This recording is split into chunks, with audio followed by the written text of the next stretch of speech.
नमस्कार प्रिय विद्यार्थियों, इस YouTube चैनल पे आपका स्वागत है। मैं Bhawani Shankar Pareek, assistant professor zoology. प्राणी कार्यकी एवं प्रतिरक्षा विज्ञान की इस व्याख्यान माला की श्रृंखला में अब तक हमने विभिन्न भोजन के घटकों का अध्ययन किया। उसके बाद में पाचन तंत्र के संपूर्ण प्रक्रिया को पढ़ा। उसके बाद में श्वसन तंत्र को पढ़ा। आज मैं जो नया विषय लेकर ये व्याख्यान रिकॉर्ड करने जा रहा हूँ वह है परिसंचरण की कार्यकी, फिजियोलॉजी ऑफ सर्कुलेशन। जैसा कि मैंने अपने पूर्व के व्याख्यानों में बताया है कि कोई भी चाहे सजीव प्राणी है, उसके जैविक प्रक्रम में अनेक क्रियाकलाप शामिल हैं, जैसे पोषण, श्वसन, परिसंचरण, श्वसन, जनन, गति, वृद्धि एवं विकास। परिसंचरण भी उनमें एक महत्वपूर्ण प्रक्रम है। परिसंचरण क्या है, इसको हम यहाँ पर इस व्याख्यान के द्वारा समझने का प्रयास करेंगे। परिसंचरण से तात्पर्य है कि प्रत्येक सजीव है उसके शरीर के विभिन्न भागों तक विभिन्न आवश्यक पदार्थों के आदान प्रदान की या परिवहन की आवश्यकता होती है। इन पदार्थों के परिवहन के लिए अलग अलग प्राणियों में अलग अलग प्रकार की व्यवस्थाएं पाई जाती हैं। तो यह इन पदार्थों का आदान प्रदान किस प्रकार से होता है, तो उसके लिए कौन कौन से अंग या ऊतक भाग लेते हैं, तो वह जो व्यवस्था है वही परिसंचरण कहलाती है। अगर हम विकसित प्राणियों की बात करें तो विकसित प्राणियों में उस परिसंचरण के लिए एक पूरा सिस्टम या तंत्र पाया जाता है, जिसको परिसंचरण तंत्र कहा जाता है।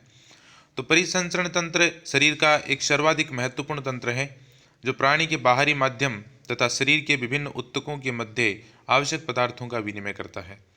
प्राणी बाहरी माध्यम से भी विभिन्न पदार्थों को ग्रहण करता है, उन्हें निष्कासित भी करता है, और उसके शरीर के किसी एक भाग से या किसी कोशिकाओं के एक समूह से किसी दूसरे भाग या ऊतकों या कोशिकाओं के दूसरे समूह तक उन पदार्थों को पहुंचाना आवश्यक होता है। जैसे हम श्वसन के दौरान ऑक्सीजन लेते हैं, तो ऑक्सीजन को सभी कोशिकाओं तक पहुंचाना, कोशिकाओं में बनने वाली कार्बन डाइऑक्साइड को फेफड़ों तक पहुंचाना।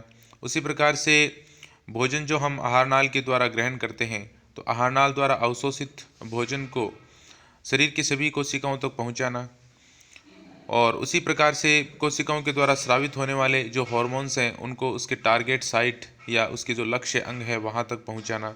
उत्सर्जित पदार्थों को जो कोशिकाओं में बनते हैं, नाइट्रोजनी अपशिष्ट जो होते हैं, जो सामान्यतः अमोनिया, यूरिया और यूरिक एसिड होते हैं, उनको उत्सर्जित अंग जो कि किडनी होती हैं या वृक्क होते हैं उन तक पहुँचाना। तो इस प्रकार इन सभी पदार्थों को एक स्थान से दूसरे स्थान तक पहुँचाने के लिए एक तंत्र की आवश्यकता होती है। वह जो तंत्र है वही परिसंचरण तंत्र या सर्कुलेटरी सिस्टम कहलाता है।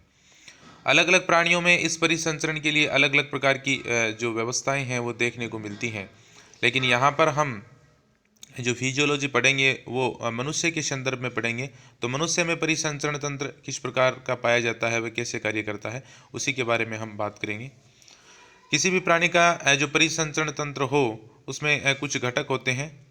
उसमें एक परिसंचरण माध्यम होता है, यानी वह यह माध्यम होता है जिससे होकर विभिन्न पदार्थ जो हैं वो परिवहित होते हैं। तो वह माध्यम जिसमें घुलकर जो पदार्थ हैं वो एक स्थान से दूसरे स्थान तक ट्रांसपोर्ट होते हैं, वह जो माध्यम होता है वो परिसंचरण माध्यम या सर्कुलेटरी मीडियम कहलाता है। अगर वह परिसंचरण माध्यम किसी बंद नलिकाओं में होकर परिवहित होता है, जैसा कि रक्त जो है वो विकसित प्राणियों में रक्त परिसंचरण माध्यम के रूप में पाया जाता है, और वह रक्त जो है वो जिन वाहिनियों में होकर परिवहित होता है वो रक्त वाहिनियाँ या ब्लड वेसल्स कहलाती हैं।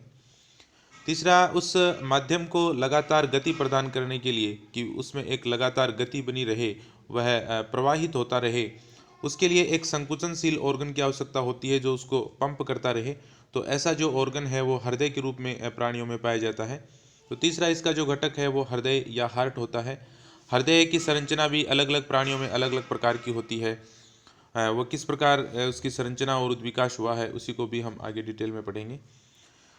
दूसरा, कुछ एक और माध्यम परिसंचरण के लिए विकसित प्राणियों या कशेरुकियों में देखने को मिलता है, जिसको लसिका या लिम्फ कहा जाता है, जो रक्त के छनने से ही लसिका का निर्माण होता है, जिसमें कुछ जो घटक हैं वो अनुपस्थित होते हैं। तो वह लसिका भी एक माध्यम के रूप में कार्य करता है। तो इसका जो चौथा घटक है वो लसिका हो जाता है या लिम्फ हो जाता है। तो इस प्रकार से इस परिसंचरण तंत्र, अगर हम इसकी बात एक विकसित प्राणियों के संदर्भ में करें तो इसके चार घटक होते हैं। परिसंचरण माध्यम जो कि विकसित प्राणियों में रक्त या ब्लड के रूप में होता है, रक्त वाहिनियाँ या ब्लड वेसल्स जो धमनियाँ, शिराएँ और केशिकाएँ होती हैं, हृदय जो संकुचनशील ऑर्गन होता है, जो इस ब्लड को पंप करता है, जिसके कारण से ये पूरे शरीर में ये प्रवाहित होता रहता है।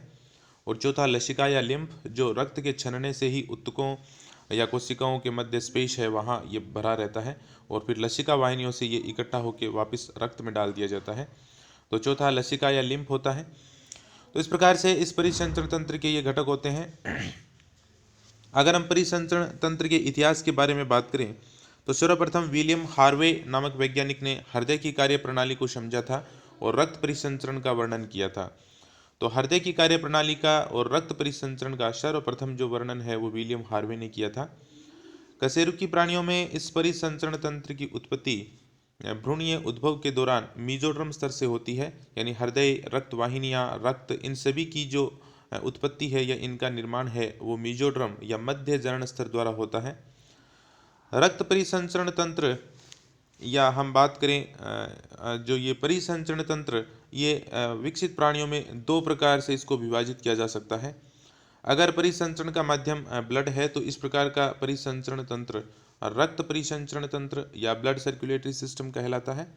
और यदि परिसंचरण माध्यम के रूप में लसिका है तो वह लसीके तंत्र या लिम्फेटिक सिस्टम कहलाता है।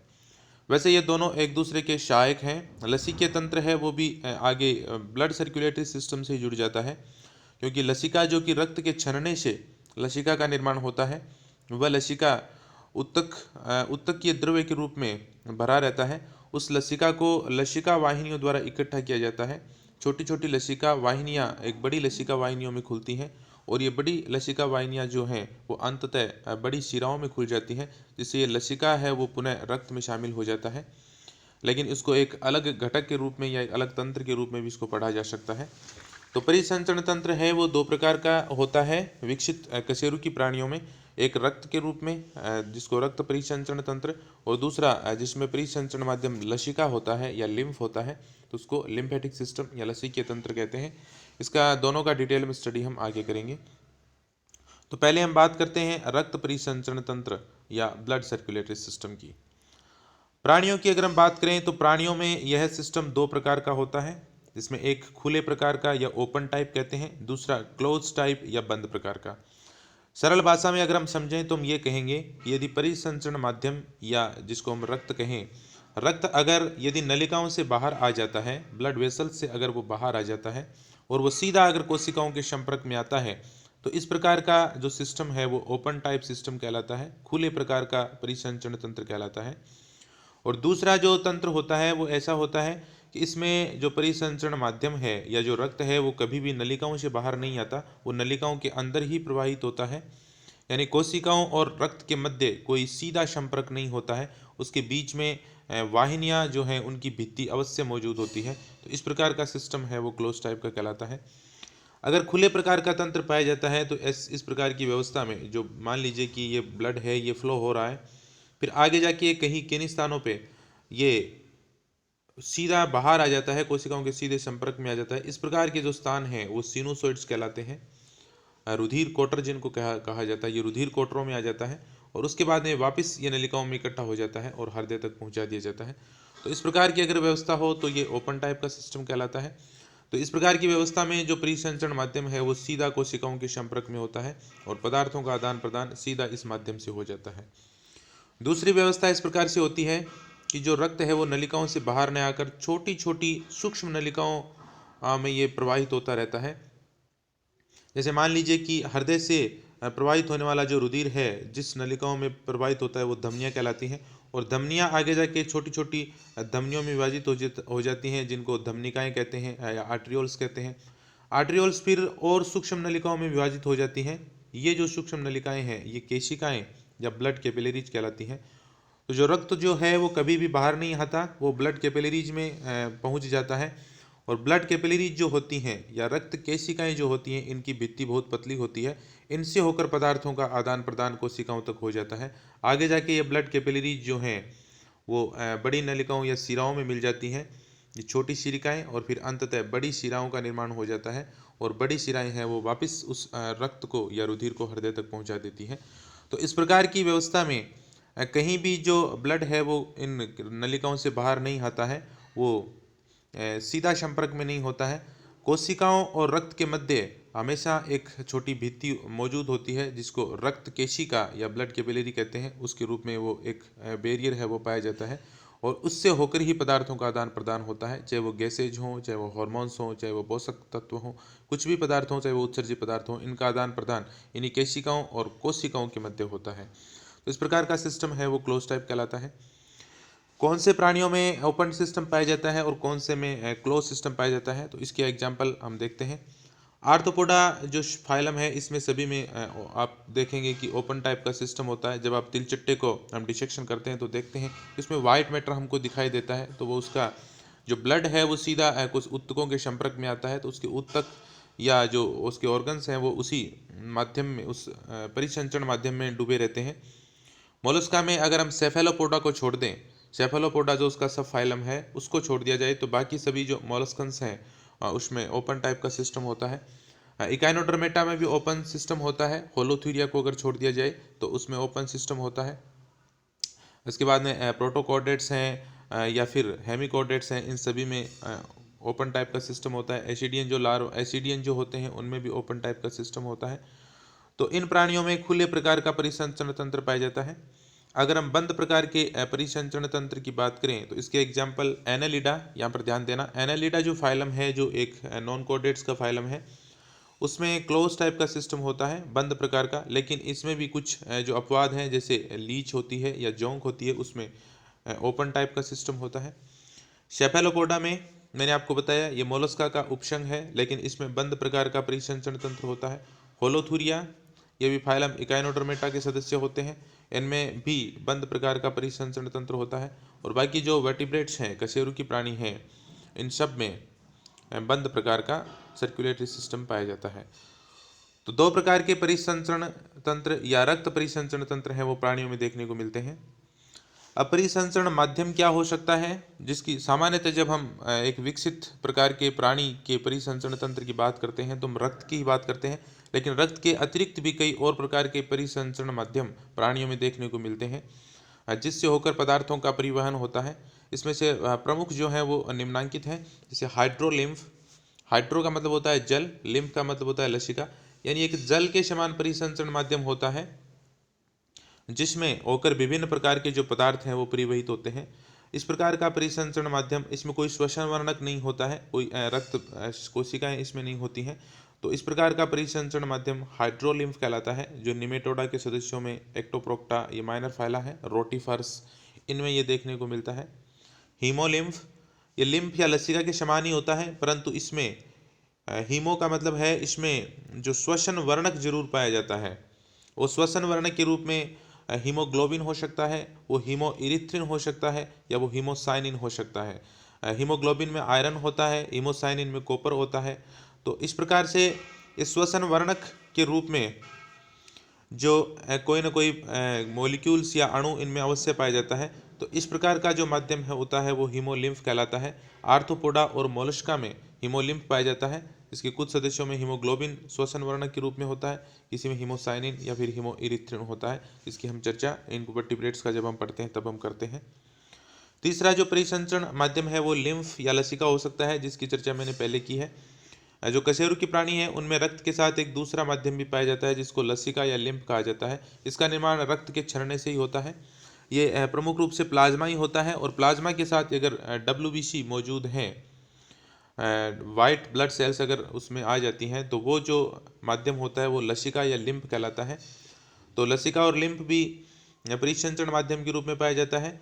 इसके अलावा सबसे जो महत्वपूर्ण परिसंचरण माध्यम है या जिसकी हम विस्तार से चर्चा करेंगे वो रक्त होता है, ब्लड होता है।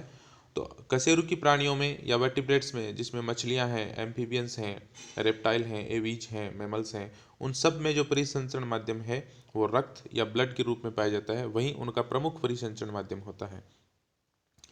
तो आगे हम रक्त या ब्लड के रासायनिक संगठन की बात करते हैं। रक्त का रासायनिक संगठन क्या होता है, केमिकल कंपोजिशन ऑफ ब्लड क्या होता है। ब्लड एक तरल संयोजी उत्तक है, यह एक संयोजी उत्तक है।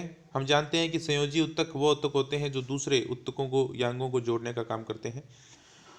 तो रक्त भी एक प्रकार का कनेक्टिव टिश्यू या संयोजी उत्तक है, लेकिन ये तरल है, ये लिक्विड फेज में होता है। बाकी जो संयोजी उत्तक होते हैं जैसे हड्डियां हैं, उपास्थियां हैं, ये एक सॉलिड संयोजी उत्तक होते हैं। लेकिन रक्त एक तरल संयोजी ऊतक है।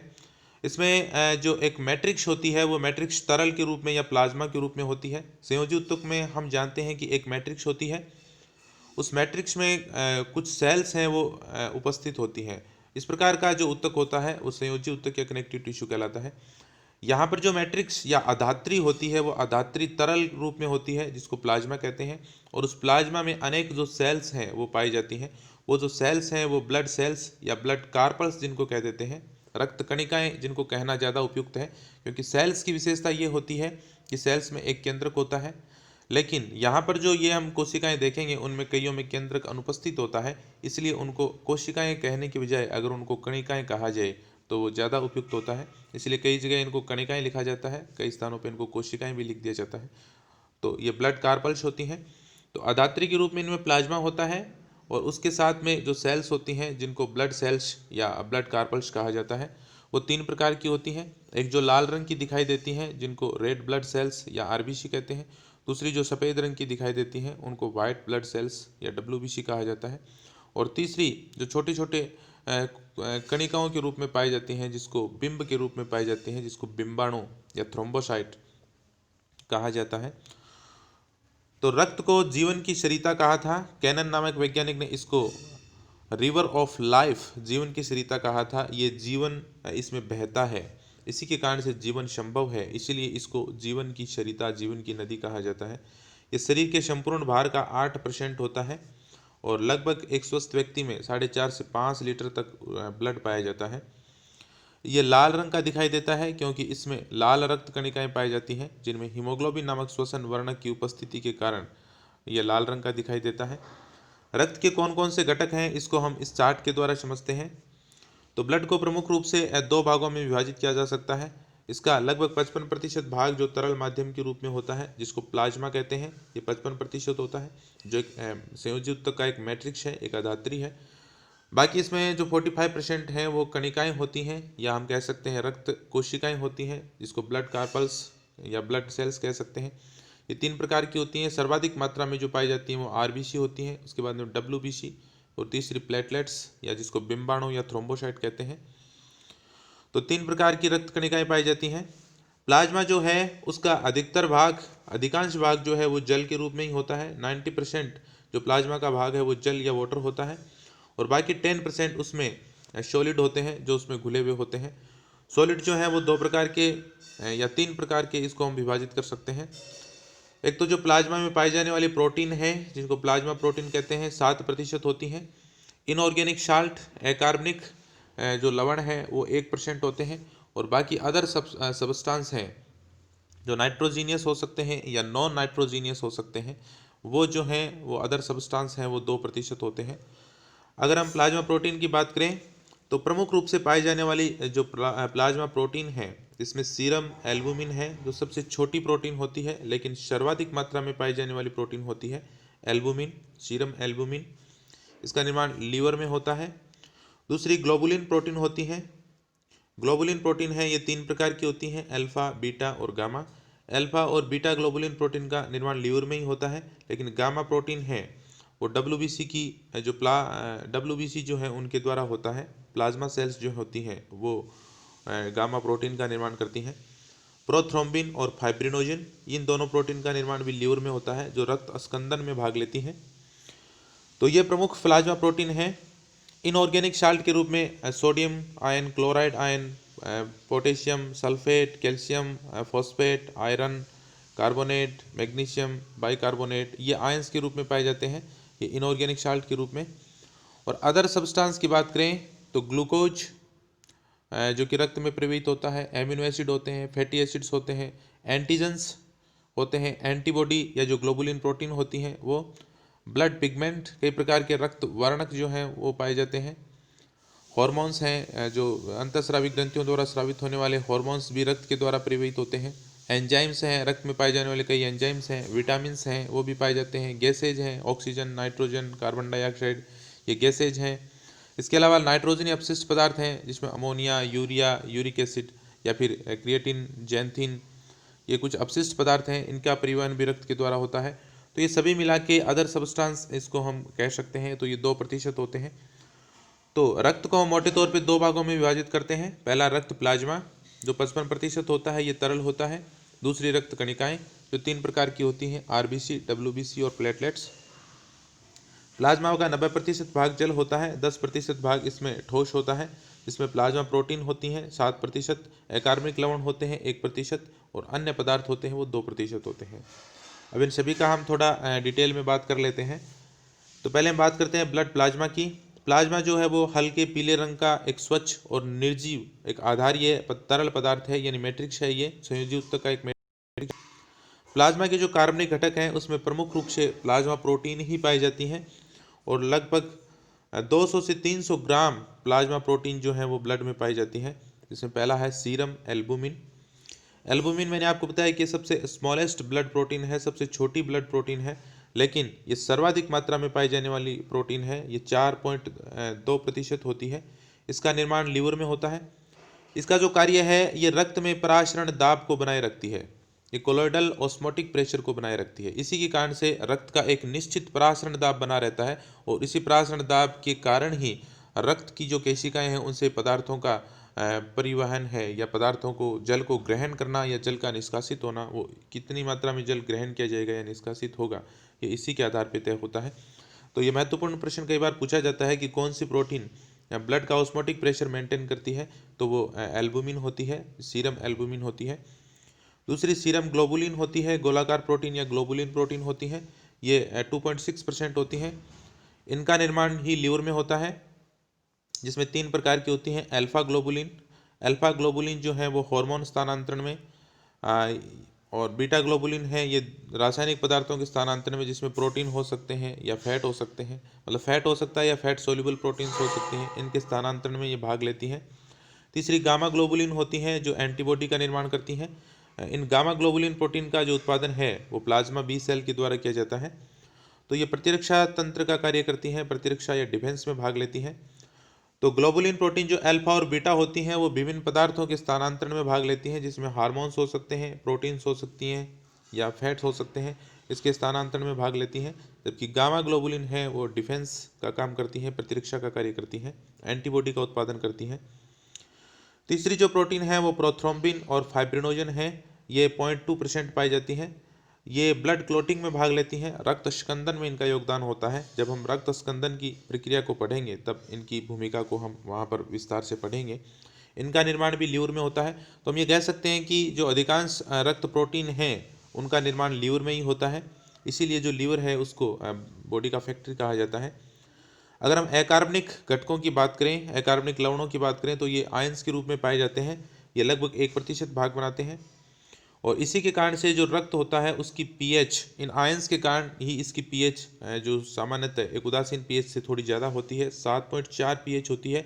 और इसी कारण से जो रक्त होता है वो हल्का क्षारीय होता है। ये प्रश्न भी पूछा जाता है कि रक्त का माध्यम कैसा होता है, तो वो हल्का क्षारीय होता है। सर्वाधिक मात्रा में इसमें सोडियम क्लोराइड पाया जाता है, इसी के कारण से रक्त का स्वाद जो है वो नमकीन होता है, लवणीय होता है। आयंस के रूप में sodium ion, potassium, calcium, magnesium ion, chloride, sulphate, phosphate, carbonate, bicarbonate आदि पाए जाते हैं। और बहुत ही कम मात्रा में आयरन, कॉपर और आयोडीन भी इसमें पाए जाते हैं। तो इस प्रकार से ये अकार्बनिक घटक हैं। दूसरे अदर सब्सटेंस में मैंने आपको बता दिया कि हमारी जो आहारनाल के द्वारा अवशोषित होने वाले जो पोषक तत्व हैं, जिसमें ग्लूकोज हो सकता है, amino acid, fatty acids, glycerol, vitamin हो सकते हैं। इसके अलावा एंटीजन, जो विभिन्न स्रोतों से या विभिन्न माध्यमों से हमारे शरीर में प्रवेश करते हैं, वायरल एंटीजन या बैक्टीरियल एंटीजन या दूसरे एंटीजन, वो एंटीबॉडी जो प्लाज्मा सेल्स के द्वारा बनाई जाती हैं। पिगमेंट, रक्त के वर्णक हैं, ये हॉर्मोन्स हैं, एंजाइम्स हैं। वर्णक के रूप में बिलीरुबिन है, बिलीवर्डिन है, ये लीवर के द्वारा सेक्रेट किए जाते हैं। हॉर्मोन्स हैं, एंजाइम्स जो हैं, विटामिन्स हैं, गैसेज जो हैं O2, CO2 और N2 नाइट्रोजन। तो इन सभी का परिवहन भी रक्त के द्वारा होता है। तो ये सभी रक्त के घटक हैं। तो हमने यहाँ पर प्लाज्मा के विभिन्न घटकों की बात की है। आगे के व्याख्यान में मैं ब्लड स्कारपल्स या ब्लड सेल्स की बात करूँगा, जिसमें क्रमशः हम आरबीसी, डब्ल्यूबीसी और प्लेटलेट्स के बारे में पढ़ेंगे। तब तक के लिए धन्यवाद।